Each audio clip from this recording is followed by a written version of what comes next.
हाय बच्चों, स्वागत है आप सभी का हमारे चैनल फिजिक्स ज्ञान मुकेश नायक पर। बच्चों, हम लोगों ने थर्मोडायनेमिक्स चैप्टर को स्टार्ट कर दिया है। 2 लेक्चर ऑलरेडी हो गए हैं, अब 3rd लेक्चर है। आज हम लोग बच्चों क्या पढ़ने जा रहे हैं। देखो, आज का पार्ट ये थोड़ा सा लेंदी और थियोरटिकल ज्यादा, इसलिए लेंदी है। अदरवाइज इसमें ज्यादा लेंथ के जैसा कुछ नहीं, थोड़ी सी छोटी सी कॉन्सेप्ट है जो कई सारे लोगों को पता भी होता है। इसके पहले भी हम लोगों ने कुछ चैप्टर्स में उसको देखा है, तो आज हम लोग उनको थोड़ा सा बेसिक लेवल से फिर से एक बार शुरुआत कर देते हैं। तो थर्मोडायनेमिक स्टेट वेरिएबल्स आज क्या पढ़ेंगे हम लोग? आज पढ़ेंगे बच्चों थर्मोडायनेमिक स्टेट वेरिएबल्स। बात करते हैं बच्चों। सो थर्मोडायनेमिक स्टेट वेरिएबल्स है। वेरिएबल्स मतलब बच्चों आप लोगों को पता होगा, वेरिएबल्स मतलब जो बदलते हैं,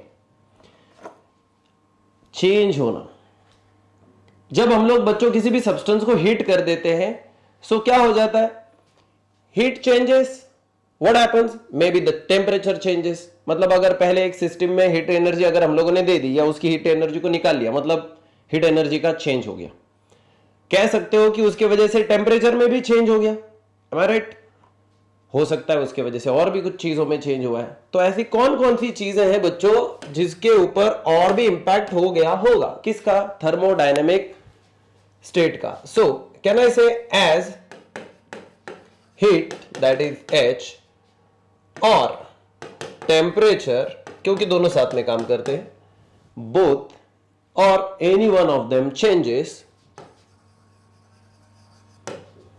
some other variables also changes, some other variables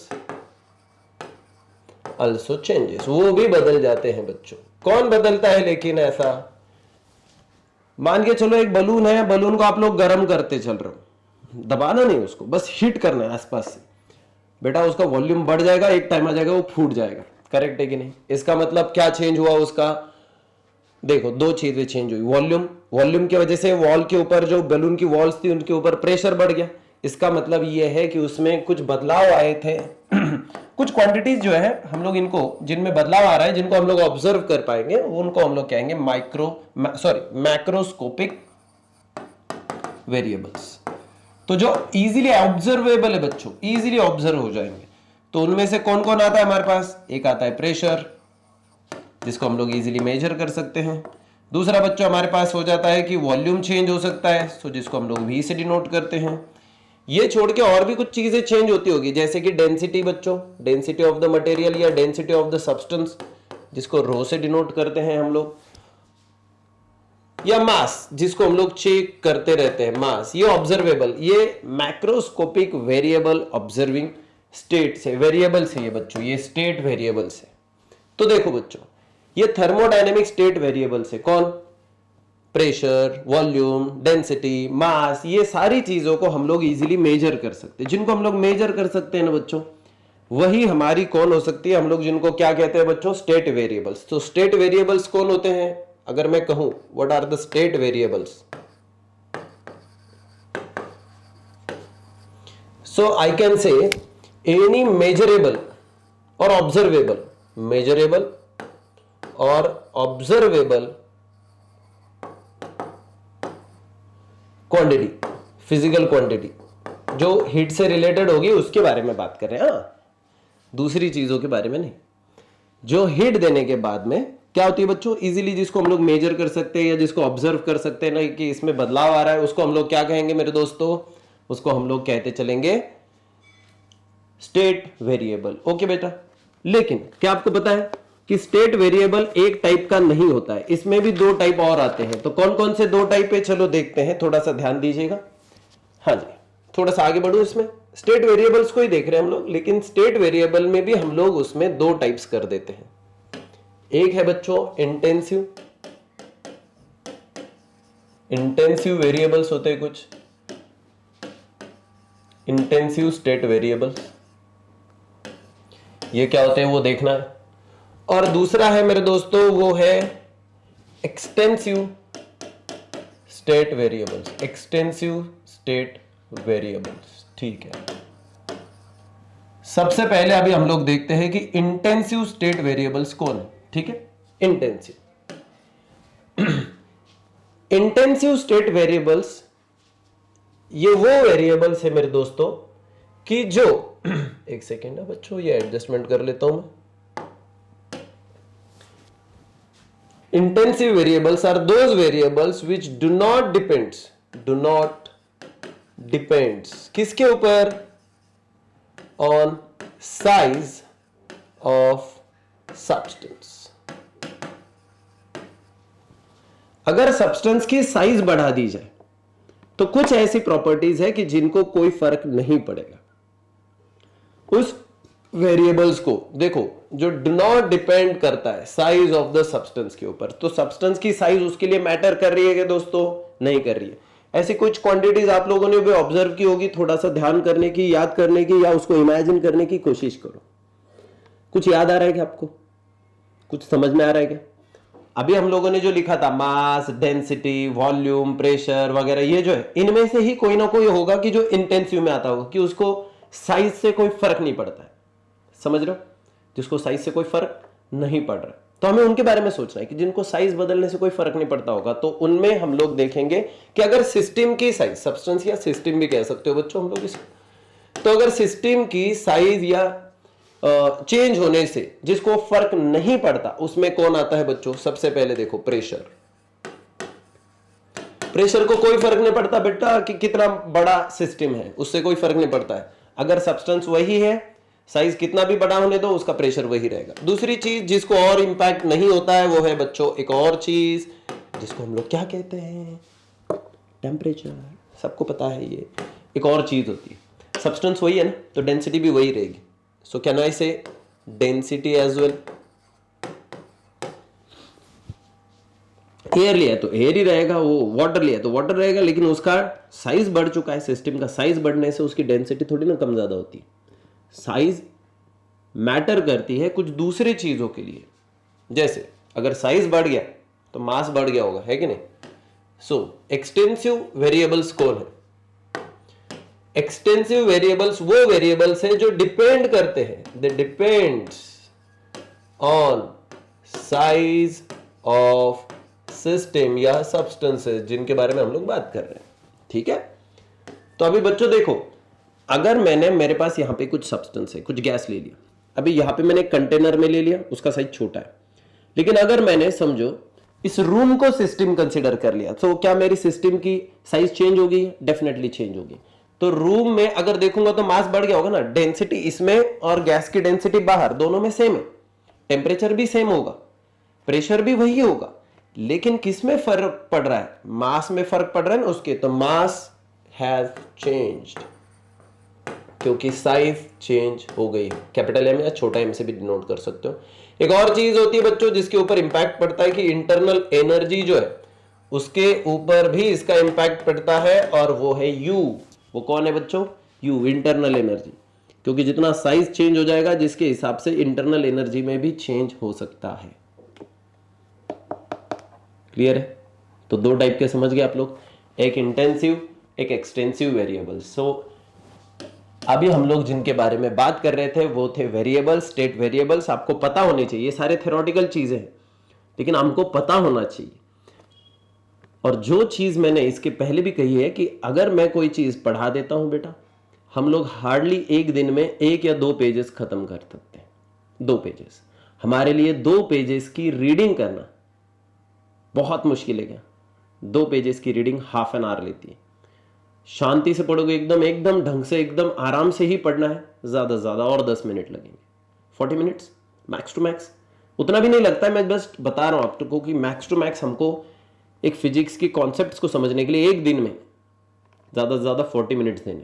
हाँ, उसके बाद में आप लोग उसके एमसीक्यूज देखोगे, उसके बाकी की चीजें देखोगे, वो अलग बात है। लेकिन एक ढंग की रीडिंग होने के लिए, जो बेस क्रिएट करने के लिए चाहिए, वो सिर्फ हमारे पास क्या है बच्चों, एक 40 मिनट्स का टाइम लेता है, जिसको हम लोग समझा रहे हैं। ठीक है, अब हम लोग आगे बढ़ते हैं और देखते हैं कि थर्मोडायनामिक इक्विलिब्रियम क्या होता है। चलो देखें।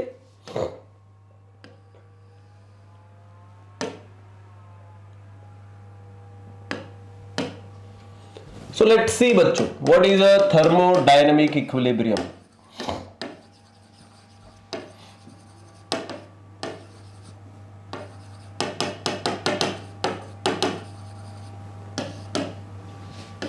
Thermodynamic equilibrium. क्या समझे इससे इक्विलिब्रियम से? पहले भी तो देखा है। इक्विलिब्रियम का मतलब होता है कि स्टेबल स्टेट। मैं कहूंगा कि स्टेबल स्टेट।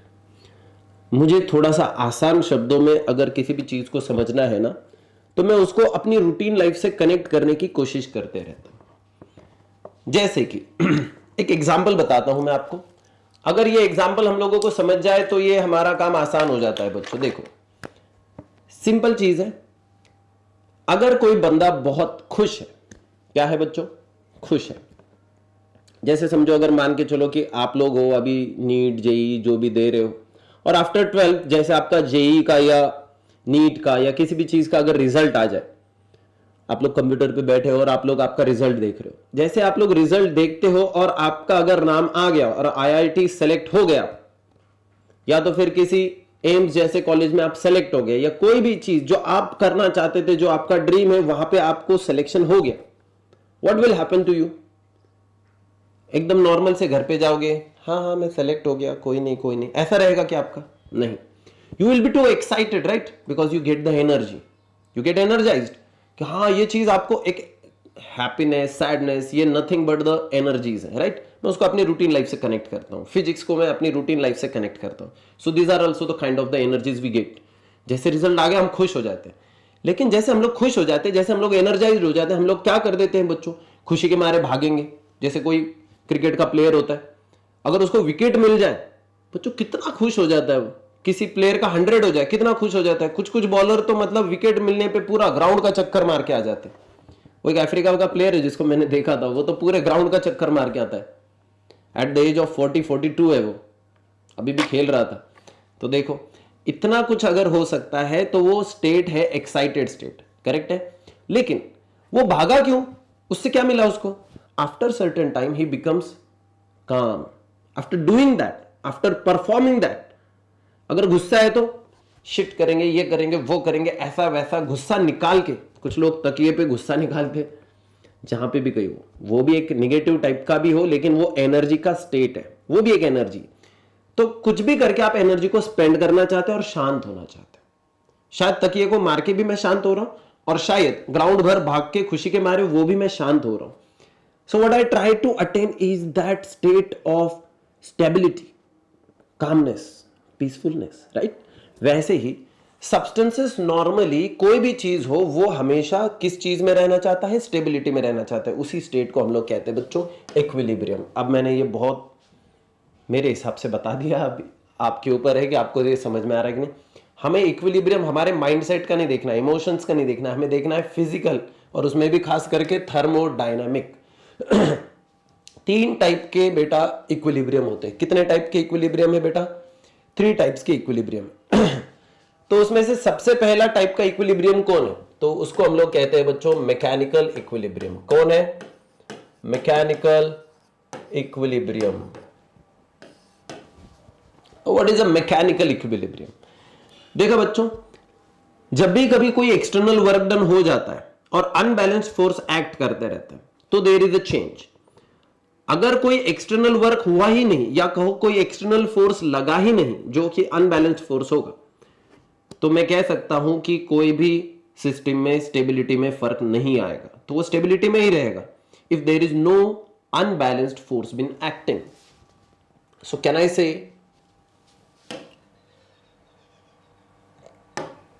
से दिस वे कि जब भी कभी when no external unbalanced force acts within the system or between system and surrounding तो उसको हम लोग क्या कहेंगे बच्चों? इसको हम लोग कहेंगे बच्चों मैकेनिकल इक्विलिब्रियम। तो एकदम काम आसान है। मतलब क्या बता रहा हूं मैं, ध्यान दीजिएगा। मैकेनिकल इक्विलिब्रियम कब होगा? जब कोई भी अनबैलेंस्ड फोर्स एक्ट नहीं करेगा, सिस्टम के अंदर भी, सिस्टम और सराउंडिंग के बीच में भी। समझ रहे हो?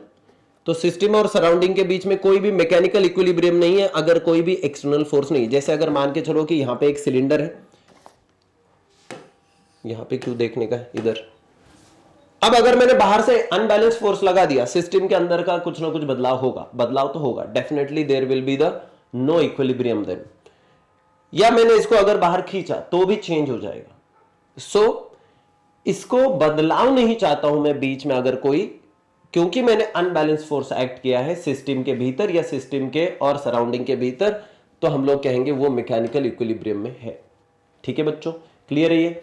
अगर कोई मैकेनिकल इक्विलिब्रियम में है तो मैं ये कह सकता हूं कि pressure should be same here, the system pressure should be same, जैसे ही होना, या कहो यूनिफॉर्म होना चाहिए, जैसे था वैसे ही होना चाहिए, तब हम लोग उसको कहेंगे मैकेनिकल इक्विलिब्रियम। मैकेनिकल इक्विलिब्रियम का ही अभी देखो, मैकेनिकल इक्विलिब्रियम हो गया, वैसे ही थर्मोडायनेमिक इक्विलिब्रियम का एक और अगला पार्ट है बच्चों, आपको पता है कौन सा? इसको हम लोग कहते हैं मेरे दोस्तों केमिकल इक्विलिब्रियम। जब आप लोग बुक में से पढ़ोगे तो आपको धीरे धीरे से समझ में आ जाएगा। केमिकल इक्विलिब्रियम में कब आ सकता है कोई चीज? अगर उसमें कोई केमिकल रिएक्शंस नहीं हो रही है। So when no chemical reactions takes place, जब कोई भी केमिकल रिएक्शन टेक्स प्लेस नहीं कर रही है, नहीं हो रही है, तो इसका मतलब वो क्या है? केमिकल इक्विलिब्रियम में कोई केमिकल रिएक्शन नहीं होनी चाहिए। प्रेशर ये वो आप लोग जब देखोगे बच्चों, वो मैकेनिकल इक्विलिब्रियम हो गया, उसके वजह से केमिकल चेंज नहीं आता है, समझ रहे हो? लेकिन केमिकल चेंजेस, जैसे कि कोई भी मॉलिक्यूल्स डिफ्यूज हो जाते हैं और वो रिएक्शन के बाद में ही हो सकता है आपस में, है कि नहीं? तो वो चीज ना हो तो उसको हम लोग कहेंगे केमिकल इक्विलिब्रियम। समझ गए? सो केमिकल इक्विलिब्रियम में हम लोग कह सकते हैं नो मैटर इज ट्रांसपोर्टेड और transferred, no matter is transferred due to what? कोई भी मैटर ट्रांसफर नहीं हो रहा ड्यू टू द डिफ्यूजन, कि डिफ्यूज हो गया, ये केमिकल चेंज आ गया, तो उसको हम लोग कहेंगे बेटा कि वो केमिकल अनस्टेबिलिटी है। तो हम लोग केमिकल अनस्टेबिलिटी की जगह पे हम लोगों को क्या चाहिए? केमिकल इक्विलिब्रियम चाहिए। तो हम लोग क्या करेंगे? कोई भी रिएक्शंस नहीं होंगी, ऐसी सिचुएशंस को देखेंगे। और सबसे आखिर में एक और लास्ट वाला पार्ट है बेटा, जिसको हम लोग बहुत करीब से जानते हैं, इसके पहले से भी हम लोग इसको जानते थे, और वो कौन है बच्चों? Thermal equilibrium. ये सबको पता है बेटा। थर्मोडायनामिक इक्विलिब्रियम में थर्मल इक्विलिब्रियम कब हो सकता है? जब हीट का कोई भी एक्सचेंज नहीं होगा, तभी ये हो सकता है कि जब हीट का कोई एक्सचेंज नहीं होगा। तो टेम्परेचर कैसा होना चाहिए बच्चों? Same. So temperature should be same, या कहो यूनिफॉर्म। तो अगर एक जैसा टेम्परेचर है तो हीट का कोई एक्सचेंज अगर नहीं हो रहा है, तो हम लोग कह सकते हैं कि सब्सटेंस कैसा है बच्चों? किस थर्मोडायनेमिक इक्विलिब्रियम में? तो वो थर्मल इक्विलिब्रियम में। सो ऐसे 3 टाइप के इक्विलिब्रियम्स है। ओके, सो इसके वजह से क्या होता है बच्चों? टेम्परेचर जो है, the temperature does not change, does not change with time. तो हम लोग कह सकते हैं कि सिस्टम कैसी बच्चों? थर्मल इक्विलिब्रियम में है। ठीक है, डज नॉट चेंज, राइट? हो गया बेटा। अब देखो, इक्विलिब्रियम है, इक्विलिब्रियम मतलब स्टेट स्टेबल है। स्टेट कैसी है? स्टेबल है। Stability is very essential if I will consider this in this way. तो स्टेबिलिटी बहुत जरूरी है, इसमें बहुत जरूरी है। लेकिन इसी स्टेबिलिटी को ऑब्टेन करने के लिए मेरे दोस्तों, मेरे यारों, मेरे दोस्तों, फिर से एक बार देखो प्यारो कि मैं क्या बता रहा हूं। थर्मोडायनेमिक इक्विलिब्रियम के 3 अलग अलग से टाइप्स हैं। एक मैकेनिकल इक्विलिब्रियम, जब कोई भी external unbalance force with in the system या सिस्टम और सराउंडिंग के बीच में नहीं होगा, प्रेशर कांस्टेंट होना चाहिए। या कह सकते हो कि जैसे यहां पे लिखा है केमिकल इक्विलिब्रियम, जहां पे केमिकल रिएक्शंस नहीं होगी कोई, मतलब किसी भी मैटर का ट्रांसफर नहीं होगा due to the diffusion process. या तो फिर लास्ट वाला एक है कि जिसमें थर्मल इक्विलिब्रियम होगा, जिसमें टेम्परेचर का या हीट का एक्सचेंज नहीं होगा, ऐसे कह सकते हो आप लोग। तो टेम्परेचर नहीं चेंज होगा, ऐसे इसको हम लोग कहते हैं बच्चों थर्मल इक्विलिब्रियम। अब हमारे 3 टाइप के इक्विलिब्रियम होते ही हम लोग आगे बढ़ते हैं, थोड़ा से और कॉन्सेप्ट्स को समझने की कोशिश कर लेते हैं बच्चों। Now let's study the thermodynamic state variables and the equation of state. thermodynamic state variables and equation of the state।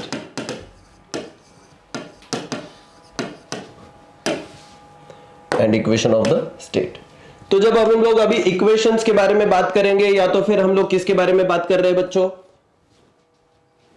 Thermodynamic state variable. इनके बारे में तो थोड़ी देर पहले हम लोगों ने बात करना चालू ही कर दिया था। मैक्रोस्कोपिक देखा था जिसमें प्रेशर आता था, वॉल्यूम आता था, करेक्ट है, जिनको हम लोग इजीली ऑब्जर्व कर सकते हैं, जिनको हम लोग इजीली मेजर भी कर सकते हैं, उनके बारे में बात कर चुके हैं। अब इनको हम लोग किसी एक इक्वेशन में पुट करेंगे। इक्वेशन सब लोगों ने सुना है, कब से सुना है, पिछले साल नहीं, उसके पहले, हाँ उसके पहले, हाँ आप लोग 5वीं 6ठी में होंगे तब से लेके इस चीज को देख रहे हो। What is the equation? Equation का एकदम सिंपल मीनिंग होता है बच्चों की left hand side right hand side दोनों सेम है। क्या ये मैथमेटिकली नहीं आता है? बिल्कुल। सो अगर मैं इक्वेशन ऑफ द स्टेट्स के बारे में बात कर रहा हूं तो मैं सिंपली बच्चों कुछ चीजों के बारे में बात कर सकता हूं। देखो थर्मोडायनेमिक स्टेट वेरिएबल्स को डेफिनेटली हम लोग एक मैक्रोस्कोपिक लेवल पे देखते हैं।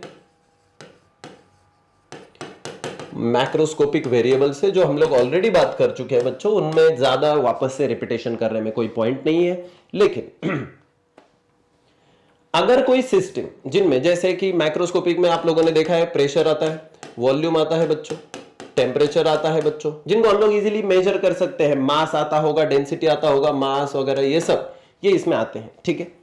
अब इनमें अगर मैं बात करूंगा आपको कि इसमें हम लोग कब बात कर सकते हैं, इनमें हम लोग इनमें बच्चों तब बात कर सकते हैं जैसे अगर कोई टायर बर्स्ट हो जाता है, तब हम लोग बात नहीं कर सकते क्योंकि सडनली कोई ना कोई चेंज आए, तो वहां पे इक्विलिब्रियम स्टेट का सवाल ही नहीं आता। समझ गए आप? वहां पे नहीं बात करेंगे। तो हम लोग स्टेट जैसे इक्विलिब्रियम पोजीशन में, थर्मोडायनामिक इक्विलिब्रियम पोजीशन में है, तब हम लोग इसके बारे में बात करेंगे। या तो मान के चलो कोई बलून फट जाता है एकदम अचानक से, ट्यूब फट जाती है, या कोई भी दूसरे रिएक्शंस हो जाती है जिसकी वजह से जैसे पेट्रोल का कंबशन हो जाता है, इनमें सब में चेंजेस आते हैं बच्चों। इनमें क्या कह सकते हैं हम लोग, थर्मल इक्विलिब्रियम या कोई भी चीज ये मेंटेन नहीं की जा रही, प्रेशर वॉल्यूम वगैरह सडनली चेंज हो रहा है, ऐसे वक्त पे हम लोग इसको इक्विलिब्रियम में नहीं कंसिडर करते। अब बच्चों हम लोग इसको थोड़ा सा अगर इक्वेशन की टर्म में पुट करना चाहे इन सभी को, तो इसके पहले भी हम लोगों ने किया है। क्या मैं कह सकता हूं कि इक्वेशन ऑफ द स्टेट्स ये कुछ और नहीं लेकिन एक मैथमेटिकल एक्सप्रेशन है।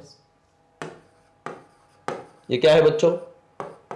Mathematical expression. किस चीज का? स्टेट वेरिएबल का। स्टेट वेरिएबल्स को अगर आप लोग मैथमेटिकली पुट कर दोगे तो काम हो जाता है और उसको आप कहोगे इक्वेशन ऑफ स्टेट्स। एक इक्वेशन पहले भी देख चुके हैं हम लोग, PV is equal to nRT। अगर आप चाहो PA छोटा भी आता था, इक्वेशन ऑफ स्टेट, ठीक है। अब देखो बच्चों, when I say PV is equal to nRT, सबसे पहले देखो इक्वेशन है, इक्वेशन में हमेशा एक लेफ्ट हैंड साइड एक राइट हैंड साइड होगी और बीच में क्या होगा बच्चों? इक्वल टू का sign. Left hand side should be balanced with the right hand side. PV is balanced by the nRT, जहां पे आप लोगों को पता है प्रेशर मैक्रोस्कोपिक वेरिएबल है, वॉल्यूम मैक्रोस्कोपिक वेरिएबल है, n उसको छोड़ दो, वो तो नंबर ऑफ मोल्स वगैरह उसको छोड़ दो, R ये प्रोपोर्शनलिटी कांस्टेंट इसको भी छोड़ दो, लेकिन टेम्परेचर अगेन ये कौन है बेटा? एक वेरिएबल है, स्टेट वेरिएबल है, मैक्रोस्कोपिक स्टेट वेरिएबल है। इसका मतलब क्या है? इनको सबको हम लोगों ने इनके बीच का एक रिलेशन देखा है, और ये रिलेशन कैसा है बच्चों? Mathematical relation. अगर मैं चाहूंगा ना बच्चों इन 5 में से किसी एक को निकालने का है तो 4 की इंफॉर्मेशन हमें देंगे और फिर हम लोग उसके आधार पर, उसके बेसिस पे हम लोग क्या कर सकते हैं? किसी भी 5वें को हम लोग निकाल सकते हैं इनमें से। ऐसा कब हो सकता है बच्चों? ऐसा तभी हो सकता है जब हम लोग इसको मैथमेटिकली देखेंगे। सो मैथमेटिकली फिजिक्स को देखना ये बहुत इंपॉर्टेंट हो जाता है। मैथ्स और फिजिक्स दोनों पैरेलली चलते हैं, इसलिए ये साथ में चलेगा बेटा। और इसलिए हमारे लिए इक्वेशन ऑफ द स्टेट्स इसमें मेंशन करना ये जरूरी हो जाता है। लेकिन इसकी लेंथ को खींचने में कोई पॉइंट नहीं है, क्योंकि हम लोगों को बस एक समझना है, कॉन्सेप्ट है, थियोरेटिकल है, बस खत्म हो गया। उसको ज्यादा खींचने में कोई पॉइंट नहीं। जब हम लोग एग्जाम्स की प्रिपरेशन कर रहे हैं तो एग्जाम प्रिपरेशन में हम लोग टू द पॉइंट बस क्या कहते हैं हम लोग, मैं इसको इसलिए बता रहा हूं सब चीजों को, क्योंकि इन सारी चीजों को कॉन्सेप्चुअली समझना बहुत जरूरी होता है। इसलिए otherwise exam point of view से मैं आपको समझा नहीं रहा हूं, क्योंकि एग्जाम पॉइंट ऑफ व्यू से कुछ और चीजें आती है, बहुत जरूरी चीजें होती है। और दूसरी वो तो मैं आपको जैसे टाइम ले आ जाएगा मैं बताते भी चलूंगा। हम लोग जैसे न्यूमेरिकल सॉल्व करेंगे बाद में, तब भी आप लोगों को ये समझ में आ जाएगा। चलिए अब हम लोग क्या देखते हैं बच्चों, थोड़ा सा ध्यान दीजिएगा। अगर मैं इनको थोड़ा सा ग्राफिकल मेथड से देखूं, चीजें चेंज हो रही है ना। अगर प्रेशर चेंज हो जाता है तो वॉल्यूम चेंज हो जाता है, keeping something constant like a temperature is kept constant. ऐसे लॉज पढ़े हम लोगों ने चार्ल्स का लॉ पढ़ा है, हम लोगों ने दूसरे भी लॉज पढ़े हैं। तो हम लोगों को जितने भी लॉज हम लोगों ने पढ़े ना, तो उनमें पता है हमको कि something is definitely proportional to something just because they are variables, right. तो अभी हम लोग यहां पे क्या करेंगे, देखो बच्चों थोड़ा सा एक चीजों को ऑब्जर्व करते हैं, ठीक है। अगर मैं टेम्परेचर को कांस्टेंट रखता हूं, हम लोग इसको क्या कहेंगे बच्चों, आइसोथर्म, ठीक है। एट कांस्टेंट टेम्परेचर सिस्टम को क्या कहा जाएगा, जैसे सिस्टम है in the state of isotherm. Iso मतलब दोनों सेम है, थर्म मतलब टेम्परेचर, सो टेम्परेचर सेम है। तो ऐसी सिचुएशन में अगर हम लोग कहेंगे तो प्रेशर और वॉल्यूम इनके बीच में एक प्रोपोर्शनलिटी होती है। जैसे जैसे प्रेशर बढ़ता है बच्चों, वॉल्यूम कम कम होते चलता है। तो ये इनवर्सली प्रोपोर्शनल होते हैं एक दूसरे को, करेक्ट है कि नहीं। जिसके वजह से हम लोगों को अलग अलग सी इक्वेशंस आती, लेकिन हमें दो वेरिएबल कौन है ये पता होना जरूरी है। सो एक है प्रेशर और एक है वॉल्यूम। और अगर मुझे ये दोनों के बारे में पता है, प्रेशर और वॉल्यूम, सो मैं निकालूंगा PV curve for graphical methods. अब मैं क्या करूंगा बच्चों, ग्राफिकल मेथड से जाके पीवी कर्व निकालूंगा। सो प्रेशर वर्सेस वॉल्यूम, इसके लिए हम लोग कर्व निकालेंगे, ग्राफ निकालेंगे, ठीक है बेटा। अब देखो थोड़ा सा ध्यान दीजिएगा, इन ग्राफ्स को क्यों निकालना है ये भी तो समझना जरूरी है। हम लोगों ने लगभग 9th से ग्राफ देख रहे हैं। जब मोशन पढ़ा था हम लोगों ने सबसे पहले, तो मोशन में हम लोगों ने देखा था कि distance versus time, displacement versus time, इनके वेलोसिटी और स्पीड के लिए जो ग्राफ्स थे, या एक्सेलरेशन का ग्राफ देखा था जो कि वेलोसिटी वर्सेस टाइम का होता है। ये सारे ग्राफ्स क्यों देखते हैं, क्योंकि ग्राफ से हमको हेल्प होती है चीजों को समझने के लिए, और वो इजीली हम लोग पुट कर सकते हैं। लंबी सी कॉन्सेप्ट को हम लोग आसान शब्दों में पुट कर सकते हैं, उसको एक्सप्लेन भी कर सकते हैं, ठीक है। प्लस उसका कुछ मैथमेटिकल यूज होता है। जैसे आप लोगों ने वेलोसिटी वर्सेस टाइम के ग्राफ से डिस्टेंस कैसे निकालते हैं, distance covered with in certain particular time, जैसे एरिया ऑफ शेडेड रीजन निकाल के, वैसे यहां पे भी हमको काम में आने वाला। तो हम लोग देखेंगे बच्चों पीवी कर्व। क्या देखेंगे बच्चों, पीवी कर्व। लेकिन क्या आपको पता है, जब आप लोग पीवी कर्व देखोगे, देखो बच्चों एक्स एक्सिस पे हम लोग और वाई एक्सिस पे हम लोग कुछ ना कुछ चीजों को लेंगे। वाई पे हम लोग ले लेंगे प्रेशर को जो कि इधर बढ़ेगा, और यहां पे हम लोग ले लेंगे वॉल्यूम को जो कि इधर है। अब बेसिक इक्वेशन क्या कहती है, थोड़ा सा ध्यान दीजिएगा। बेसिक इक्वेशन ये कहती है कि बच्चों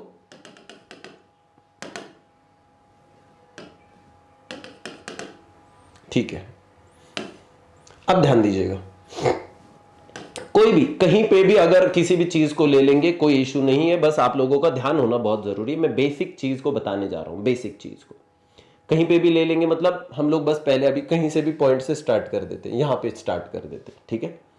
तो अगर हम लोग इसको देखेंगे बच्चों, समझो मान के चलो कि प्रेशर यहां पे था, मतलब प्रेशर ज्यादा था, ओके, ऊपर है। अब धीरे धीरे यहां पे जैसे पहुंचे तो प्रेशर क्या हो गया बेटा, कम हो गया। So pressure has got decreased and becomes P2। सो जैसे जैसे प्रेशर कम हुआ, जैसे जब प्रेशर P1 था मतलब ज्यादा प्रेशर था, तब वॉल्यूम बेटा कितना था, कम था। जैसे जैसे बेटा प्रेशर बढ़ते चला क्या हो गया बेटा, वॉल्यूम प्रेशर कम होते चला, वैसे वैसे वॉल्यूम बढ़ते चला। देखो वॉल्यूम इधर इंक्रीज हो रहा है और प्रेशर यहां से डिक्रीज हो रहा है। तो ये ग्राफ आपको क्या बताता है बेटा, ये बहुत जरूरी चीज है।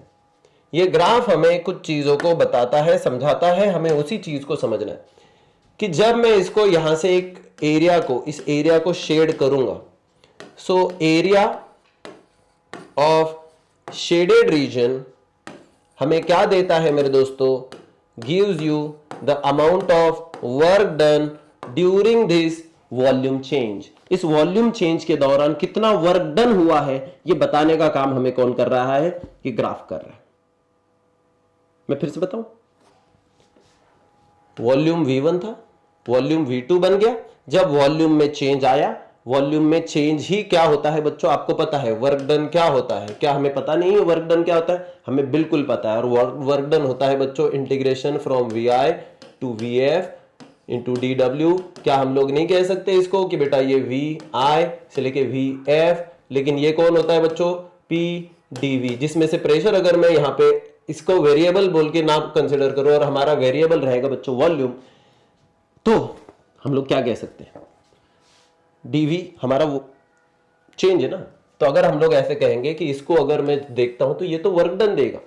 सो ये जो एरिया ऑफ शेडेड रीजन है ये हमको देता है बच्चों वर्क डन, लेकिन इसमें एक टाइप का वर्क डन नहीं है। वर्क डन ये बदलता है अलग अलग सिचुएशन के हिसाब से, कभी वो कम कभी वो ज्यादा हो सकता है, उसके पाथ के ऊपर भी वो डिपेंडेंट रहता है। सिर्फ इनिशियल और फाइनल पोजीशंस मैटर नहीं करती। ये इनिशियल स्टेट थी यहां पे, जहां पे क्या था P1 V1, ये इसकी फाइनल स्टेट है जहां पे है P2 V2, करेक्ट है कि नहीं? तो ये इनिशियल स्टेट, ये फाइनल स्टेट, क्या सिर्फ इनिशियल और फाइनल स्टेट अगर सेम रहेगी तो वर्क डन भी सेम रहेगा? नहीं। यही तो चीज को समझाने की कोशिश करने के लिए हम लोग ग्राफ को देखने वाले हैं। हम ग्राफ क्यों देख रहे हैं? हम ग्राफ इसलिए देख रहे हैं कि क्या सिर्फ इनिशियल स्टेट और फाइनल स्टेट को देख के हम लोग बता सकते हैं क्या कि इतना वर्क डन हुआ है? नहीं बता सकते। फिर हम लोगों को समझना पड़ेगा कि कर्व का नेचर कैसा है, हमें देखना पड़ेगा कि उसका पाथ कैसा है, क्योंकि उसका पाथ डिसाइड करेगा कि वर्क डन कितना है। कैसे देखते हैं, ध्यान दीजिएगा आप लोग, आप स्टे ट्यून्ड कंटिन्यूअसली, ये बहुत इंपॉर्टेंट है। अभी यहां से आगे जिनको, अभी ये जो इंपॉर्टेंट मैंने बताया था ना एग्जाम पॉइंट ऑफ व्यू से आप जरूरी क्या है, तो यहां से आगे है। अभी अब थियोरेटिकली पार्ट थोड़ा थोड़ा सा हो गया, लेकिन अभी हम लोगों को, ये भी थियोरेटिकल पार्ट है लेकिन ये कॉन्सेप्ट है बहुत इंपॉर्टेंट और जिसको ग्राफिकल मेथड से हमको समझना है। ठीक है बच्चों, चलिए तो अब हम लोग इसमें केसेस लेके चलते हैं, थोड़ा सा ध्यान दीजिएगा। Let's make the cases out of this. ये बेसिक लेवल पे समझ लेना कि जितना एरिया आप लोग शेडेड रीजन का निकालेंगे उसके हिसाब से क्या मिलेगा बच्चों हमें, तो हमें मिलेगा वर्क डन। तो हम लोग पहली केस लेके चलते हैं, फर्स्ट केस। ओके बेटा, अगर प्रेशर चेंज हो रहा है, वॉल्यूम चेंज हो रहा है, ये तो पता है सबको, और टेम्परेचर कांस्टेंट रख के हम लोग ये कर रहे हैं, ये सबके दिमाग में होना चाहिए। ठीक है, सो लेट्स अज्यूम। ओके बेटा,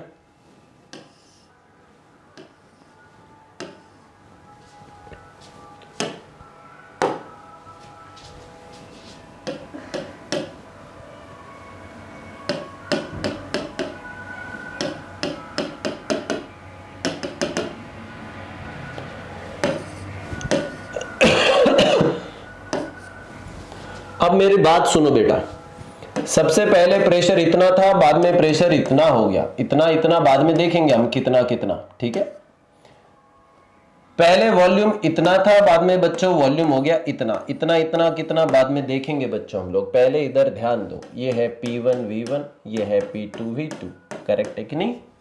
बिल्कुल करेक्ट। अब आपका ध्यान यहां पे है तो आपको ये इजीली समझेगा।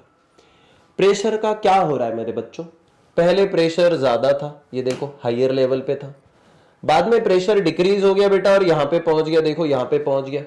सो यहां पे क्या हुआ है मेरे दोस्तों, प्रेशर डिक्रीज हो गया है। क्या हुआ है, प्रेशर डिक्रीज हो गया।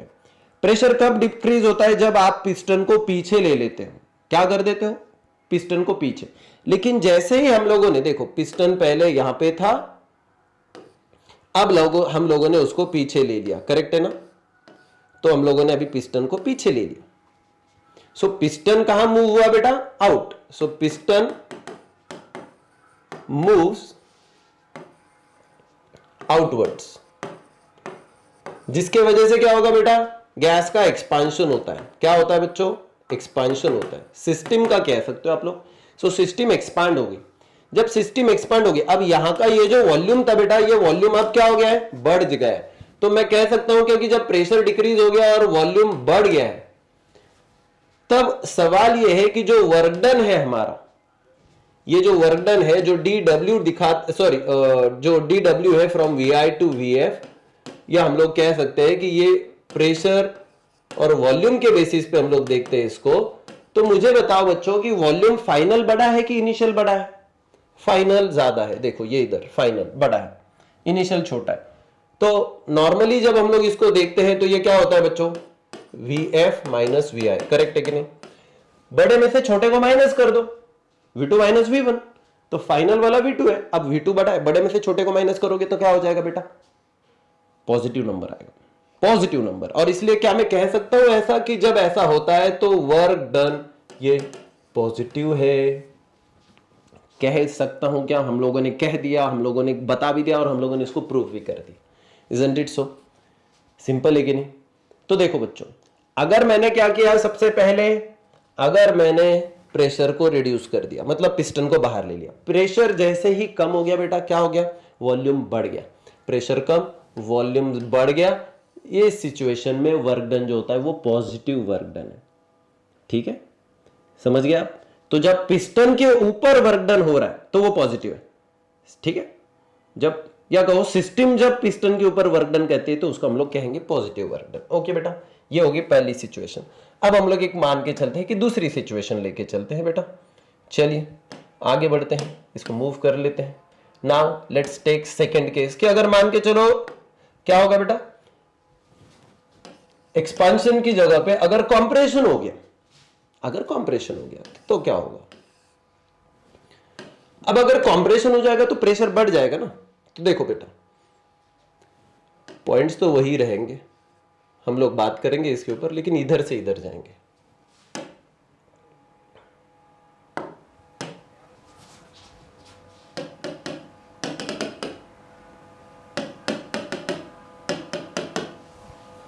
ओके बेटा, अब देखो बेटा हुआ क्या है।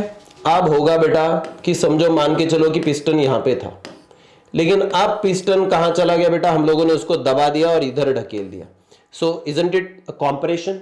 ओके बेटा, it is a compression.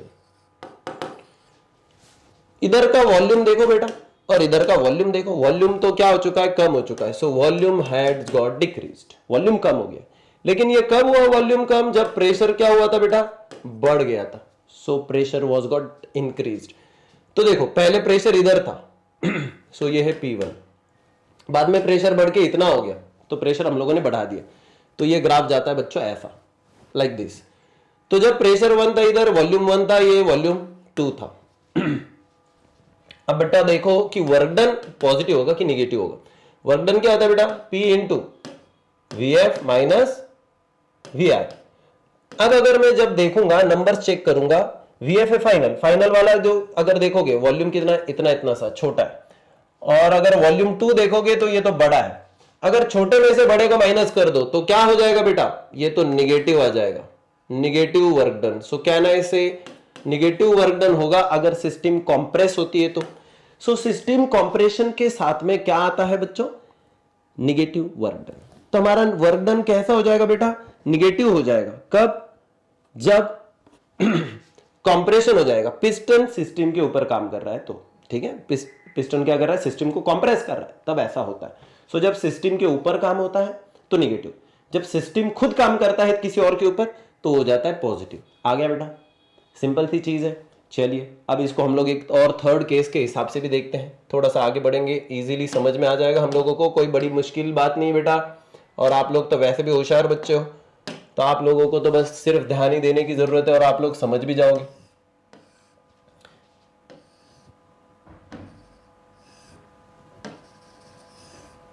Okay बेटा, समझो प्रेशर कांस्टेंट रखा लेकिन फिर भी वॉल्यूम चेंज हो गया। क्या हो गया? वॉल्यूम चेंज हो गया। प्रेशर कांस्टेंट है लेकिन वॉल्यूम चेंज हो गया। ध्यान देना बेटा कि क्या हुआ है वो समझना बहुत जरूरी है। Pressure is kept constant at constant pressure, लेकिन फिर भी अगर क्या हुआ? Volume got increased. अगर वॉल्यूम बढ़ता है ना तो याद रखना कि वर्क डन जो होता है ना वो पॉजिटिव ही रहता है जब वॉल्यूम बढ़ गया है। क्योंकि फाइनल वाला वॉल्यूम ज्यादा है, इनिशियल वाला कम है, जिसकी वजह से ऐसा होगा। ठीक है, क्लियर है? तो हम लोग कह सकते हैं कि यहां पे वर्क डन पॉजिटिव हो जाएगा अगर वॉल्यूम चेंज आ रहा है। अब तीनों भी प्रोसेस में एक बेसिक चीज को ऑब्जर्व करो। एक बार प्रेशर कम हो गया, वॉल्यूम बढ़ गया। एक बार प्रेशर बढ़ गया, वॉल्यूम कम हो गया। एक बार प्रेशर कांस्टेंट है लेकिन फिर भी वॉल्यूम बढ़ रहा है। लेकिन एक और केस हो सकती है बेटा, हम लोगों ने हर जगह पे देखो वॉल्यूम बढ़ या कम देखा है, लेकिन वॉल्यूम अगर कांस्टेंट रहा तो मैं इसको एक और केस के हिसाब से ही देखूंगा कि अगर मान के चलो कि हम लोग वॉल्यूम कांस्टेंट रखते हैं तो वर्क डन कितना होगा at constant volume. So V में बदलाव नहीं है, इसलिए डेल्टा V बेटा हो जाएगा 0। अगर डेल्टा V 0 है तो definitely work done is equal to P delta V, sorry P delta V। तो क्या मैं ये नहीं कह सकता कि ये बन जाएगा बेटा 0, क्योंकि डेल्टा V तो 0 है, तो वर्क डन हो जाएगा 0। सो कैन आई से W विल बी 0 हो जाएगा वर्क डन बेटा, क्योंकि वॉल्यूम में चेंज नहीं आ रहा है, ना पिस्टन अंदर जा रहा है ना पिस्टन बाहर आ रहा है। सो वर्क डन तो 0 हो गया। समझ गए? क्लियर है आपको ये? ओके बेटा, अब हमारा यहां पे रुकना जरूरी था तो हम लोग रुक जाते हैं। हाँ एक चीज मैं आपको बताना चाहता हूं और फिर यहां पे टॉपिक में हम लोग खत्म करेंगे इसको कि what is a quasi static process. What is a quasi static process, जो बहुत जरूरी पार्ट है बेटा। कई सारे बच्चों को क्वासी स्टैटिक प्रोसेस नहीं पता होती है, क्योंकि मैं क्वासी स्टैटिक से चलो यहाँ पे खत्म करूंगा और फिर कल हम लोग वापस से आगे चलेंगे। वर्क डन के ही ग्राफ के बेसिस पे हम लोग आगे चलेंगे कि कैसे वर्क डन कम ज्यादा होता है, कैसे वो पाथ को ऊपर डिपेंड करता है, ये तो हम लोग बात करेंगे। लेकिन इसके ऊपर बात करने के लिए सबसे पहले मैं क्या बता रहा हूं आपको, ध्यान दीजिएगा। whenever this happens that the process in which, ऐसी एक प्रोसेस है बेटा, क्वासी स्टैटिक प्रोसेस को एकदम सिंपल वर्ड में अगर याद रखने का, एकदम दिमाग के अंदर घुस जाना चाहिए, तो उसके लिए मैं आपको एक चीज बताता हूं। ऐसी प्रोसेस जिसमें जो बदलाव आते हैं वो बहुत स्लोली आते हैं। कितने स्लोली? बहुत बहुत बहुत बहुत इनफाइनेटेसिमली स्मॉल या स्लोली। अगर हम लोग ऐसा कहेंगे तो उसको हम लोग कहेंगे quasi static process. So what is a quasi static process? A process in which changes in the state variables of the system occurs infinitesimally slowly. So in which changes in state variables occurs, इसको थोड़ा सा ऊपर ले लेता हूं। What is a quasi static process?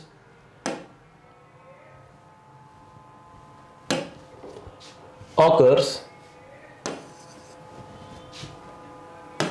in finitesimally slowly, बहुत slow. जब ऐसा होता है ना बेटा, तब हम लोग उसको क्या कह सकते हैं? Quasi static process. Thermal equilibrium में रहना, ये वो सारी कॉन्सेप्ट समझ गए हैं, क्वासी स्टैटिक प्रोसेस समझ गए। पीवी कर्व हम लोगों ने आज बता दिया है। अब हम लोगों को बेटा बस ये देखना है कि उसके कुछ रूट्स होते हैं। मतलब ये सिर्फ जो वर्क डन होता है ना, तो ये वर्क डन ज्यादा होगा कम होगा, ये सिर्फ डिपेंड नहीं करता है कि इनिशियल स्टेट क्या है फाइनल स्टेट क्या है। ये हमेशा डिपेंड करेगा एक कुछ और भी चीजों के ऊपर कि उसने पाथ कौन सा चूज किया है। तो हम लोग पाथ को भी देखेंगे, उसके हिसाब से वेरिएबल को देखेंगे। सो वर्क डन से कल हमारी शुरुआत होगी, फिर हम लोग देखते हैं कहां तक चलेंगे। आज हम लोग यहीं पे रुकेंगे बेटा, 3rd हो गया, 4th लेक्चर पे कंटिन्यू कीजिएगा। ओके बेटा, done everyone. Physics Gyan Mukesh Nayak like करो, सब्सक्राइब करो। अमोल भैया आपके लिए हाजिर है यहाँ पे। Bye everyone.